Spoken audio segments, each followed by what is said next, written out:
Agora, sem dúvida alguma, é um fato grave, importante, contundente, que deve ser explorado, sim, pelos adversários de Carlos Eduardo. Afinal de contas, essa decisão do TCU, ela atinge frontalmente um pilar de sustentação, né, da imagem de Carlos Eduardo. Ele sempre, todas as campanhas, ele sempre vendeu muito essa tese de que ele tinha probidade, que ele nunca respondeu a nenhum processo, que nunca houve acusação de desvio. E aqui nós já temos uma condenação do Tribunal de Contas da União, em sua instância máxima, no plenário, dizendo que não só houve a irregularidade, como inclusive determina a devolução de dinheiro aos cofres públicos, quantifica e aplicação de multa. E eu vou além, viu, é um órgão Giroto, bem qualificado, vamos falar a verdade, o TCU tem know-how para o que faz. Sim. E um registro aqui importante, dessas... Giroto, no voto do relator, do ministro Jorge Oliveira, ele escreve, viu, Felinto, que a conduta de Carlos Eduardo, ela não só também foi responsável pelo superfaturamento, como ela foi mais grave do que a dos demais.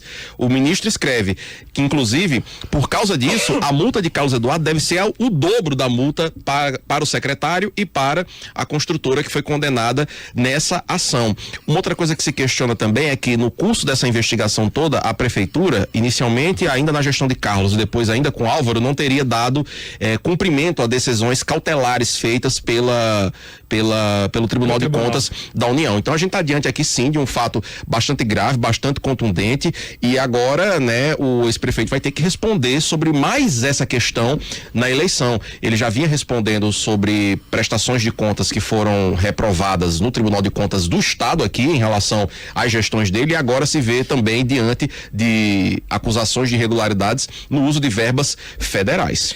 Só para complementar o que vocês já disseram aqui, eu concordo com o Giroto quando uma grande parte da sociedade naturaliza o movimento de condenações e a percepção de normalidade em alguma escala disso, é verdade.